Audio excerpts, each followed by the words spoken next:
Hello guys, എല്ലാവർക്കും നമസ്കാരം. അപ്പോൾ പുതിയൊരു വീഡിയോയിലേക്ക് എല്ലാവർക്കും സ്വാഗതം.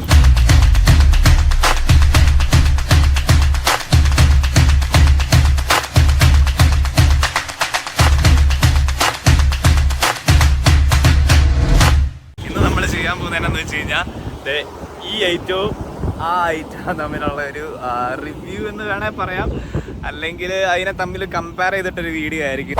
നിങ്ങൾക്ക് കണ്ടിട്ടുണ്ടായിരിക്കും ഈ ഒരു വണ്ടി. ഇത് പെട്രോൾ എന്ന് പറയും. ഇതൊരു പെട്രോൾ വണ്ടിയും അതൊരു ഇലക്ട്രിക് വണ്ടിയും. നമ്മളിന്ന് ചെയ്യാൻ പോണേന്ന് വെച്ച് കഴിഞ്ഞാൽ ഒരു പെട്രോൾ വണ്ടി ഒരു ഇലക്ട്രിക് വണ്ടിയും തമ്മിലുള്ളൊരു കമ്പാരിസൺ വീഡിയോ എന്ന് നമ്മൾ ഉദ്ദേശിക്കുന്നത്. ഇതിൽ തമ്മിലുള്ള പ്രശ്നങ്ങൾ, വ്യത്യാസങ്ങൾ എല്ലാം നമ്മൾ ഇന്നത്തെ വീഡിയോയ്ക്ക് അത്ര എക്സ്പ്ലെയിൻ ചെയ്യുന്നതായിരിക്കും.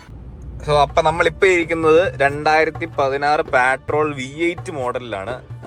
ഓൾമോസ്റ്റ് 5.6 ലിറ്റർ എൻജിൻ V8 എൻജിനാണ് ഈ വണ്ടിക്ക് വരുന്നത്. ഇതിൻ്റെ കാര്യങ്ങളും വിശേഷങ്ങളും എൻ്റെ ഫാദറിനോട് തന്നെ ചോദിച്ചറിയാം. സോ അപ്പം പെട്രോൾ എന്ന് പറയുമ്പോൾ എന്താണ്, മരുഭൂമിയിലെ ഒരു ആന അല്ലേ? ഇത് ബെസ്റ്റ് ഓഫ് റോഡറാണ് അങ്ങനെ ചോദിച്ചു കഴിഞ്ഞാൽ. യെസ്, ഇവിടെ UAE ഏറ്റവും കൂടുതൽ ആൾക്കാർക്ക് ഇഷ്ടമുള്ള ഒരു വണ്ടിയാണ് പെട്രോളും ലാൻഡ് ക്രൂസറും. അതിൽ ഒരെണ്ണമാണ് ഈ സാധനം. ഇവിടുത്തെ അറബികളുടെ മെയിൻ സാധനത്തിൽ ഒരെണ്ണമാണ് ഇത്. ഇവിടുത്തെ മിക്ക അറബി കൂടുതൽ ഉപയോഗിക്കുന്ന വണ്ടിയായത് ഇതാണ്. പെട്രോൾ ആണ്. പെട്രോളിന്റെ 2 വേർഷൻ ഉണ്ട്. Y60 ഉണ്ട്, അതായത് പഴയ മോഡലാണ്. സഫാരി എന്ന് പറയും. ഇത് Y62 ആണ്. ഇതിന്റെ പുതിയ മോഡൽ വരാൻ പോകുന്നു, Y63 വരാൻ പോകുന്നു. ഇത് Y62 അല്ലേ? ഇത് Y62 ആട്ടോ. അപ്പം മെയിൻ ആയിട്ട് നമ്മള് ഈ ടെസ്ല ഓടിച്ചിട്ട് ഇത് ഓടിക്കുമ്പോ എന്താ തോന്നുന്നത് ആക്ച്വലി എപ്പോഴും? മറ്റേത് ടെസ്ല എന്ന് പറയുന്ന ഇലക്ട്രോണിക്, അത് എന്താ പറയാ, അത് ചുമ്മാ നമ്മൾ ഗോക്കാർട്ട് ഓടിക്കുന്ന പോലെ അങ്ങ് പോവുള്ളൂ. ഒരു എന്താ, നമുക്ക് വി ഡോണ്ട് ഫീൽ എനിത്തിങ്. നമ്മൾ അതിൻ്റെ അകത്ത് പ്രത്യേകിച്ച് നമുക്ക് ഒന്നുമില്ല. ജസ്റ്റ് ഒരു ഓട്ടോമാറ്റിക് വണ്ടി ഇങ്ങ് ഓടിച്ച് പോകുന്നു, അതിങ്ങനെ ഇങ്ങ് പോകുന്നു, കാറ്റ് പോകുന്നു. അതിൻ്റെ അകത്ത് നമുക്ക് ഒരു കളിപ്പാട്ടം പോകുന്നത് പോലെ നമ്മൾ ശരിക്കും നമുക്കൊരു ഫീൽ ഉണ്ടാവില്ല ഡ്രൈവിന്റെ. മനസ്സിലായോ? ഇതെന്ന് പറയുന്നത് നമുക്ക് ഈ സ്റ്റിയറിംഗിൽ തന്നെ നമുക്ക് ഇതിന്റെ അറിയാം. ഇത് വീലൊന്ന് കുലുങ്ങുമ്പോ തന്നെ ഇതില് ഒരു സോ ഫാർ ഞാൻ ആദ്യം തന്നെ ഒരു ക്വസ്റ്റ്യൻ ചോദിക്കാം. ഈ ഇലക്ട്രിക് ആയിട്ട് ടെസ്ല ഓടിച്ചതാണോ അതോ എഞ്ചിനുള്ള നിസാൻ ഓടിച്ചാണ് ഇഷ്ടപ്പെട്ടത്? പേഴ്സണലി എനിക്ക് അങ്ങനെ പറയാം. ഇതിനകത്ത് 2 താല്പര്യങ്ങളുണ്ട്. കൂടുതൽ ആൾക്കാർക്കും ആ ഒരു എഞ്ചിന്റെ ഫീലും ആ ഒരു വൈബ്രേഷനും ഉണ്ടെങ്കിലേ അവർക്ക് അത് ഇഷ്ടപ്പെടുത്തുള്ളൂ. എനിക്ക് രണ്ടും ഇഷ്ടമാണ്. എനിക്ക് ഈ വണ്ടി ഓടിക്കുമ്പോൾ ഇതിൻ്റെതായിട്ടുള്ള ഒരു ഫീൽ ഉണ്ട്. അത് ചിലവർക്ക് അത് പറഞ്ഞ് മനസ്സിലാക്കും. അപ്പൊ ഞാൻ ചോദിക്കട്ടെ, ഈ പവർ എന്ന് പറയുന്ന ചിലർ പറയും ഈ ഇലക്ട്രിക് വണ്ടി കൊള്ളത്തില്ല, എഞ്ചിൻ വണ്ടിക്കാണ് പവർ, അത് ചവിട്ടിയാ പറക്കും, ഇലക്ട്രിക് ചവിട്ടിയാ പറക്കില്ല. അത് ഇത് ഓടിച്ചിട്ട് എന്താ തോന്നിയേ? ഇതിന്റെ പവർ എന്താ തോന്നുന്നു ഈ വണ്ടിയുടെ? ഇത് ആക്ച്വലി വന്നിട്ട് V8 എഞ്ചിനാ. എനിക്ക് തോന്നുന്നു ഇത് ഓൾമോസ്റ്റ് ഒരു 300 സംതിങ് ഹോഴ്സ് പവർ പ്രൊഡ്യൂസ് ചെയ്യുന്ന ഒരു വണ്ടി അല്ലേ? എക്സാമ്പിൾ നമ്മളിപ്പോ ഒരു ഡ്രാഗ് റേസ് നടത്തുകയാണ്, ഇത് ഒരിക്കലും കയറത്തില്ല. കാരണം വെച്ച് കഴിഞ്ഞാൽ അത് മറ്റേത് മോട്ടറാണ്. അതിന്റെ ഇതെന്ന് പറഞ്ഞു കഴിഞ്ഞാൽ ഭയങ്കര അതായത് കാല് കൊടുത്തു കഴിയുമ്പോൾ അത് 3.5 സെക്കൻഡ്സ് കൊണ്ട് അത് 100 കയറും. പക്ഷെ ഇത് കയറണമെങ്കിൽ ഒരു 5 to 7 സെക്കൻഡ്സ് എടുക്കും. പക്ഷെ അത് ഞാൻ ചോദിക്കട്ടെ, ഈ വണ്ടിക്ക് ഈ വെയിറ്റ് വെച്ചിട്ടാണ് അത് പോകുന്നത്. എക്സാക്ട്ലി, ഈ വെയിറ്റിന്റെ ഉണ്ട്. അത് തന്നെയല്ല എഞ്ചിനാണ്, അത് ഗിയർ ഷിഫ്റ്റിംഗ് നടക്കുന്നത്. മറ്റേന് അങ്ങനെ ഒരു സംഭവമില്ല. ഗിയർ ഷിഫ്റ്റിംഗിന് ഡിലേ ഉണ്ട് എല്ലായിടത്തും. ഇതിപ്പം CVT ഗിയർ ബോക്സ് ആണ്, പക്ഷെങ്കിൽ ഗിയർ ഷിഫ്റ്റിംഗ് നടക്കുന്നത്. ഈ ഗിയർ ഷിഫ്റ്റിംഗിന്റെ ഡിലേ എല്ലായിടത്തും ഉണ്ട്. മറ്റേന് അങ്ങനെ ഒരു സംഭവമില്ല. മറ്റേ മോട്ടറാണ്, അവൻ ബും എന്ന് പറഞ്ഞുകൊണ്ട് കയറും. പിന്നെ അതിന്റെ അകത്ത് വേറെ 2 കമ്പാരിസൺ ഉണ്ട്. ഈ വണ്ടിക്ക് നമുക്ക് ടർബോ ചെയ്യാൻ പറ്റും. ഈ പറഞ്ഞ പോലെ 1000 ഹോഴ്സ് പവർ കസ്റ്റം ചെയ്യാൻ പറ്റും. ഇതിനെ ശരിക്കും ഈ വണ്ടിയുടെ എഞ്ചിനെ ശരിക്കും കസ്റ്റമൈസ് ചെയ്യാം. ഇവിടുത്തെ അറബികൾ ഏറ്റവും കൂടുതൽ ചെയ്യുന്നത് ഈ നമ്മളെ നാട്ടിൽ കുറെ വീഡിയോ കണ്ടിട്ടുണ്ട്. അറബികൾ ഈ വണ്ടി ഇങ്ങനെ കൊണ്ട് പുറത്താന്ന് കേട്ട് പൊട്ടിക്കുന്ന കുറെ സാധനങ്ങൾ നമ്മൾ കാണാറുണ്ട് യൂട്യൂബിലൊക്കെ. എക്സാക്ട്ലി ആ സാധനം. അത് നമുക്ക് ഈ വണ്ടിയെ ചെയ്യാൻ പറ്റും. ഇത് ശരിക്കും പറഞ്ഞ കസ്റ്റം ചെയ്ത് ഇതിനെ ബിൽഡ് ചെയ്യാൻ പറ്റിയ ഒരു വണ്ടിയാ അല്ലേ?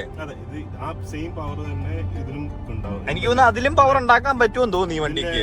ഇതിന്റെ ഞാൻ ഈ ഇടയ്ക്ക് ഒരു വീഡിയോ കണ്ടിട്ടുണ്ടായിരുന്നു, ഇൻസ്റ്റാഗ്രാമിൽ കണ്ടത്. അതായത് ഏകദേശം 1050 ഹോഴ്സ് പവർ, അതായത് ഡ്യുവൽ ടർബോ ചേക്കുന്ന ഒരു നിസാൻ പെട്രോൾ. ആ വണ്ടി, പക്ഷെ ആ വണ്ടിക്ക് ഇവരിവിടെ അപ്രൂവൽ കൊടുത്തിട്ടില്ല ഓൺ റോഡിൽ. ബിക്കോസ് അത് ഡ്രാഗ് റേസിന് മാത്രമേ ഉപയോഗിക്കുന്നുള്ളൂ. നമുക്കിവിടെ RTO അങ്ങനത്തെ വണ്ടികൾക്കൊന്നും അപ്രൂവൽ കൊടുക്കില്ല. നമ്മൾ ഇത്രയും നാളും ഈ എഞ്ചിനുള്ള വണ്ടിയും ഇത് ഇങ്ങനത്തെ ഗിയർ അല്ലെ മാനുവൽ ഗിയർ ഉള്ള വണ്ടി ഓടിച്ച് ആ ഒരു ഫീൽ ഉണ്ടല്ലോ, അതെല്ലാം ചിലർക്ക് ക്ലാസിക് കാറുകൾ ഇഷ്ടമാണ്, മാനുവൽ ഗിയർ ഇടുന്ന കാറുകൾ ഇഷ്ടമാണ്. ഇത് ഓട്ടോമാറ്റിക് ആണ്. എനിക്കിവിടെ നമുക്കിവിടെ പ്രാക്ടിക്കൽ അല്ല ഓട്ടോമാറ്റിക്. ഇവിടുത്തെ ട്രാഫിക്കിന് നമുക്ക് ശരിക്കും പറഞ്ഞാൽ ഈ ക്ലച്ച് ചവിട്ടി ഗിയർ മാറി ഓടിക്കാന്ന് പറഞ്ഞാൽ ഇമ്പോസിബിൾ ആണ്. അതായത് നമ്മൾ 1 hour ഒക്കെയാണ് ട്രാഫിക്കിൽ എടുക്കുക. ആ സമയം കൊണ്ട് നമ്മുടെ കാലിന്റെ കൈയുടെ ഇടപാട് ചെയ്യും. അപ്പൊ നമുക്ക് എപ്പോഴും കൺവീനിയന്റ് ആയിട്ടുള്ളത് ഓട്ടോമാറ്റിക് ആണ്. പക്ഷെ ഇതിന് ഇതുകൊണ്ട് മാനുവലും ഉണ്ട്. ഇതിപ്പോ നമുക്ക് ഇതുണ്ട്. ഇപ്പൊ ഇങ്ങനെ ഷിഫ്റ്റ് ചെയ്ത് കയറി പോകാൻ പറ്റും. ഇങ്ങനെ ഉണ്ടോ ഷിഫ്റ്റ് ചെയ്യാൻ പറ്റും.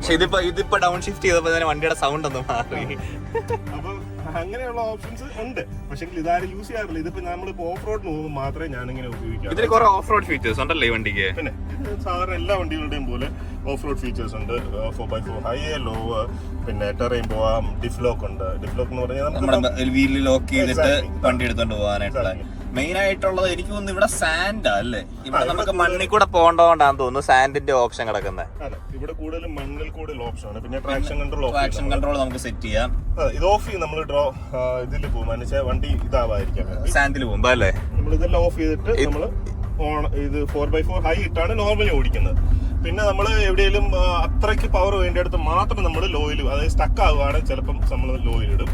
അല്ലെങ്കിൽ അത്രയ്ക്ക് ഹൈ കയറണമെന്നുണ്ടെങ്കിൽ മാത്രം ലോയിലിടും. പിന്നെ എവിടെയും സ്റ്റക്ക് ആകുകയാണെങ്കിൽ പറഞ്ഞ പോലെ ഡിഫ്ലോക്ക് ഓഫ് ഇതാക്കിയിട്ട് നമ്മൾ 4 റൊട്ടേഷൻ എങ്ങനെ വേണോ നമുക്കത് ചെയ്തിട്ട് വണ്ടി എടുത്തോണ്ട് പോകാൻ അല്ലേ. ഇതിപ്പോ 2016 മോഡലാണ്. അപ്പൊ പുതിയ ലാൻഡ് ക്രൂസറിനൊക്കെ പറഞ്ഞ ക്രോൾ ഓപ്ഷൻ ഉണ്ട്. മറ്റേ ക്രാബ് പോകുന്ന പോലെയൊക്കെ വലിഞ്ഞു കയറി തിരിഞ്ഞും മറിഞ്ഞും ഒക്കെ പോകുന്ന പരിപാടി. അത് വണ്ടി ഓട്ടോമാറ്റിക്കലി നമ്മളിപ്പോ സ്റ്റക്ക് ആവുകയാണെങ്കിൽ സെക്കൻഡ് കിട്ടും. ഇതൊരു ഓഫ് റോഡർ എന്നൊരു നിലയ്ക്ക് ഈ വണ്ടി എന്താ തോന്നുന്നത്? One of the best. Land ക്രൂസറിനെക്കാട്ടിലും ഏറ്റവും പവർഫുൾ ഇതുകൊണ്ട്. കാരണം അപ്പൊ ഞാൻ കണ്ടിട്ടുള്ള കുറെ ഇതും കൊണ്ട് സാൻഡ് ട്യൂണിങ്സിനും അതിനും ഇതിനെല്ലാം പോയിട്ടുള്ളതാ ഈ വണ്ടി കൊണ്ട്. ഞാനത് ഒരു 2 പ്രാവശ്യം ഈ വണ്ടി സ്റ്റക്ക് ആയിട്ടുള്ളൂ. ഒരു പ്രാവശ്യം സ്റ്റക്ക് ആയപ്പോഴത്തേനും എനിക്ക് ഇതുപോലെ ടോ ചെയ്യേണ്ടി വന്നു. രണ്ടാമത്തെ പ്രാവശ്യം സ്റ്റക്കായി, പക്ഷെങ്കിൽ എനിക്ക് ഈസി ആയിട്ട് ഊരാൻ പറ്റി. ലൈക് ഞാൻ സ്റ്റക്കായിട്ട് എനിക്ക് വണ്ടി എടുത്തോണ്ട് വരാൻ, ഞാൻ അങ്ങോട്ട് രണ്ടാണെങ്കിൽ വണ്ടി ഈസി ആയിട്ട് ഊരി പോകുന്നു. ഈ വണ്ടി ഇത്രയും 2 പ്രാവശ്യം സ്റ്റക്ക് ആയിട്ടുള്ളത് നോക്കിയായിരിക്കും. അത്രയ്ക്ക് പവർഫുൾ ആണ് വണ്ടി. എവിടെയും കയറി 5.6 ലിറ്റർ എഞ്ചിന്റെ ആ ഒരു, അല്ലെ V8 എഞ്ചിന്റെ ആ ഒരു പവർ ഇവൻ ട്യൂണിൽ കയറി കഴിഞ്ഞാൽ കാണിക്കും. എവിടെ വേണേലും കയറി. റോഡിലും അതുപോലെ തന്നെ പെർഫോമൻസ് കാണിക്കുന്നുണ്ടല്ലേ? റോഡിൽ പിന്നെ ഇത് ഓഫ് റോഡ് അല്ല സ്ട്രൈറ്റ് റോഡിൽ പോവുകയാണെങ്കിൽ ഭയങ്കര കംഫർട്ടബിൾ ആണ്. നമ്മൾ അറിയൂല. ഇപ്പോഴാണ് ഈ വണ്ടി ഇരിക്കുമ്പോ ഒരു കപ്പലെ പോകുന്ന ഫീൽ എനിക്ക് തോന്നുന്നത്. കാര്യം പറയാലോ, നമ്മളെന്തോ ഒരു വലിയ രാജാവിനെ പോലെ എന്തിന്റെയോ മേളിൽ കയറിയിരുന്ന് ആ കാര്യം പറയാൻ പറ്റില്ല. ഈ വണ്ടിക്ക് ഒരു പ്രത്യേക റെസ്പെക്ട് ഉണ്ട്. അതെ, ഈ കൺട്രിയുടെ കാര്യം എന്ന് വെച്ച് കഴിഞ്ഞാല് ഈ വണ്ടിയെ നമ്മളിങ്ങനെ പോകുന്ന വഴിക്ക് നമ്മുടെ ഫ്രണ്ടിൽ ഒരു വേറൊരു വണ്ടിക്കാരൻ കിടക്കുകയാണെങ്കിൽ തന്നെ ഉണ്ടല്ലോ, അവൻ നമുക്ക് സൈഡ് വരും. ഫ്ലാഷ് ഒന്നും അടിക്കണ്ട, ഒന്നും വേണ്ട. അത് റെസ്പെക്ട് ഉണ്ട് ഇവിടെ. അത് ഈ നാട്ടിൽ അതെ ആ പോകുന്നത് കണ്ടില്ലേ, അതൊരു സഫാരിയാ, പാട്രോൾ. അതാണ് നമ്മൾ കൂടുതലും എടുത്ത അറബികള് മോഡിഫൈ ചെയ്ത് കണ്ടേക്കുന്ന ഒരു വണ്ടി അല്ലേ. ലുക്സ് ലൈക്ക് ന്യൂ ഈവൻ ഇത്രയും വർഷത്തെ. കാരണം ഒന്നാമത്തെ കാര്യം ഇതിന്റെ ബിൽഡ് ക്വാളിറ്റി. ഇത് കണ്ടോ, ഈ സാധനങ്ങളൊക്കെയാണ് നമ്മുടെ കച്ചറ പ്ലാസ്റ്റിക് അല്ല ഇത്. ഇതിന്റെ മേളിലൊരു ലെതറാണ്, അതിനകത്ത് തന്നെ മറ്റൊരു കുഷനിങ് പോലത്തെ സോഫ്റ്റ് ലെതർ അല്ലേ. അതാ നമ്മൾ സാധാരണ കാണുന്ന വണ്ടിയിലെല്ലാം പ്ലാസ്റ്റിക് പോലത്തെ സാധനങ്ങളാണ്. നമ്മളത് ഇവിടെ പിടിക്കുമ്പോൾ മനസ്സിലാവും അതിന്റെ ഒരു ക്വാളിറ്റി തന്നെയാണ്. ഇവിടെ ആണെങ്കിൽ കൂടെ നല്ല നല്ല വുഡ് ഫിനിഷ് വരുന്നുണ്ട്. അടിപൊളി ഇത് കാണാൻ. ഇന്ത്യൻ്റെ അകത്ത് കയറുമ്പോൾ തന്നെ ഒരു പ്രീമിയം ഫീൽ ഉണ്ട്. എനിക്ക് ഇതിനകത്ത് അധികം ഇഷ്ടമില്ലാത്തൊരു പാർട്ട് എന്ന് പറഞ്ഞാൽ ഇതാ, ഇത് ഇച്ചിരി ഈ ഒരു കൺസോൾ ഇത് ഇച്ചിരി പുതിയ വണ്ടിയുടെ ഇതിന്റെ 2021 വേർഷൻ പുതിയത്. അതിന്റെ കൺസോൾ വ്യത്യാസം, അതിന് വൈറ്റ് സ്ക്രീൻ ഉണ്ട്, ഇതെല്ലാം വ്യത്യാസമുണ്ട്.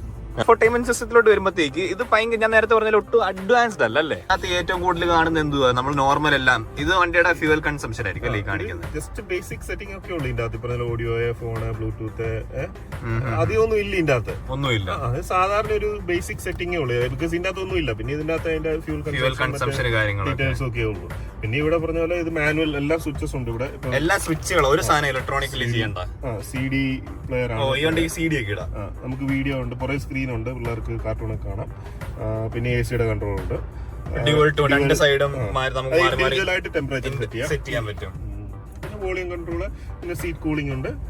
വെന്റിലേറ്റഡ് സീറ്റ്സ് അല്ലേ? തോന്നിയില്ലായിരുന്നു, അവിടെ ഹോട്ട് ഹീറ്റിലായിരുന്നല്ലേ. അയ്യോ മനസ്സിലായില്ല. അതുണ്ടാവും. പിന്നെ ഈ പറഞ്ഞ പോലെ ഇത് 4x4ന്റെ സ്വിച്ചസ് എല്ലാം ഇവിടെയാണ്. ഓരോ ഇത് ഓട്ടോമാറ്റിക്കലി 4x4 ഓട്ടോയും ഉണ്ട്, ഇതുമുണ്ട്. ഇപ്പം നമ്മളിപ്പോൾ സാൻഡിന്റെ അകത്ത് ഓടിക്കണ ഇതിട്ടുണ്ട്. പക്ഷെ ഇത് ആരും റെക്കമെൻഡ് ചെയ്യുന്നില്ല. ഈ ഓപ്ഷൻസ് എല്ലാവരും മാനുവലി തന്നെ സെലക്ട് ചെയ്തിടാനാണ് ഓപ്ഷൻ ചെയ്യുന്നത്. ഇപ്പോൾ സ്നോയിൽ പോകണമെങ്കിലും റോക്സിൽ ആണെങ്കിലും ഓരോന്നിനും ഓരോ ഓപ്ഷൻ ഉണ്ട്. അത് ഓട്ടോമാറ്റിക്കലി വർക്ക് ചെയ്യുന്നതാണ്.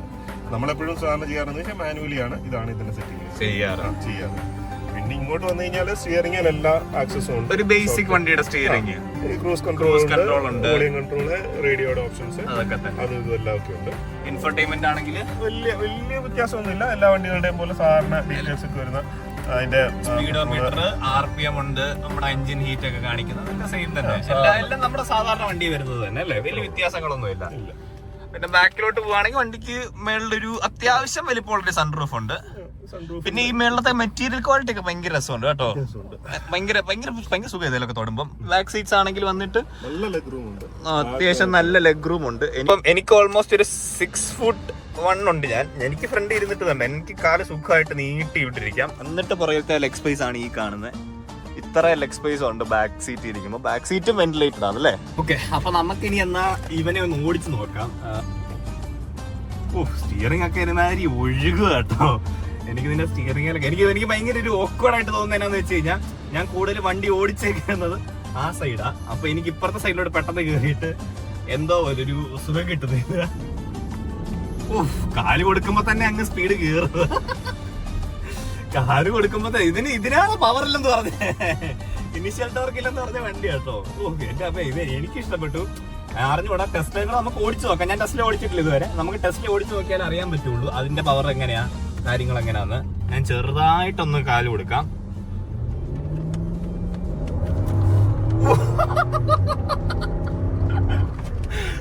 എന്താ, ഞാൻ കാല് എടുത്തുള്ളൂ, അപ്പൊ തന്നെ വണ്ടി 80 കയറി. ഇതേ സമയം ടെസ്റ്റിലാണ് 100 കയറിയേക്കും അല്ലേ. ഇതേ സമയം ടെസ്റ്റിലാണെങ്കിൽ ഇതേ സമയം ടെസ്റ്റിലെ 100 കയറും കേട്ടോ. പിന്നെ വണ്ടിയുടെ ഡ്രൈവ് കംഫർട്ടിൽ പറയുകയാണെങ്കിൽ ഒരു ഗട്ടർ ഒന്നും അറിയുന്നില്ല. ഞാനിപ്പോ ഈ സാധനം ഞാൻ ഒരു അധികം ബ്രേക്ക് ഔട്ടാ ഒന്ന് ചാടി പോവാ. നമുക്ക് നോക്കാം എങ്ങനെ ഇരിക്കുക. പ്രത്യേകിച്ച് ഒന്നും അറിഞ്ഞില്ലല്ലേ, പ്രത്യേകിച്ച് ഒന്നും അറിഞ്ഞില്ല കേട്ടോ. ആ ഒരു ഹമ്പ് ചാടിയത് സത്യം പറയാലോ, പ്രത്യേകിച്ച് എനിക്ക് വലിയതായിട്ട് ഫീൽ ചെയ്തിട്ടില്ല ഒരു ഹമ്പ് ചാടിയെന്നുള്ളൂ. നമുക്ക് ചെറുതായിട്ട് ഇവനെ ഒന്നുകൂടെ ഒന്ന് ചെറുതായിട്ട് കാല് കൊടുക്കും. ഞാനിപ്പോ വണ്ടി ഇല്ലാത്ത ലൈലോട്ട് മാറി. ഓക്കെ, 60 വണ്ടി നിൽക്കുന്നത്. ഞാൻ ഒന്നും ചെയ്തില്ല. 3, 2, 1.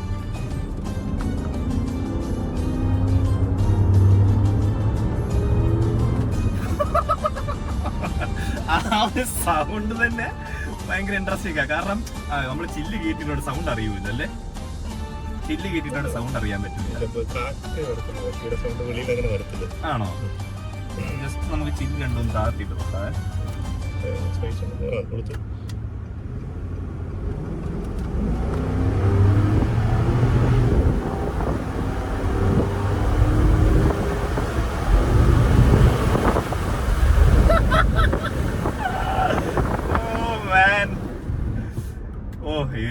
ഇതിന് മറ്റേ നിസാൻ എയർലൈൻസ് എന്നൊക്കെ നമുക്ക് വിളിക്കാം.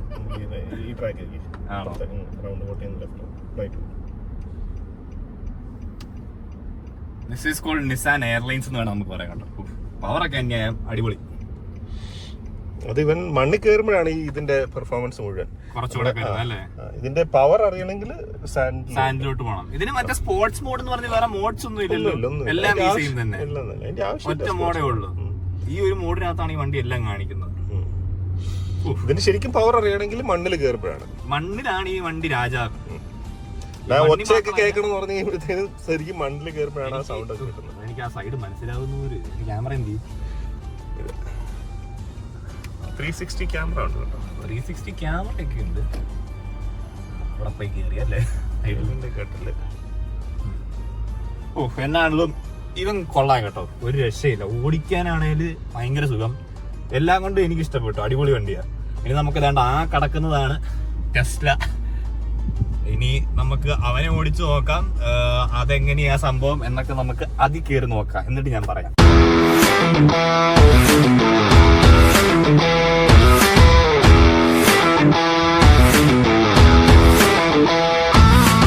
നമ്മള് ഇതായിരുന്നു ഈ വണ്ടി ഇവിടെ ഇട്ടു. നമുക്കിനി നേരെ പോയി we will jump into Tesla. കളിപ്പാട്ട് ഓടിക്കുന്ന പോലെ വണ്ടി ഡിഫറൻഷിയേറ്റ് ചെയ്യുന്ന എന്താ മറ്റു വണ്ടികളിൽ നിന്ന്? What is it? പെട്രോൾ അടിക്കണ്ട. 10 ലക്ഷം രൂപയുടെ പെട്രോൾ ഈ വണ്ടി എടുത്തിട്ട് ലാഭിച്ചിട്ടുണ്ട്.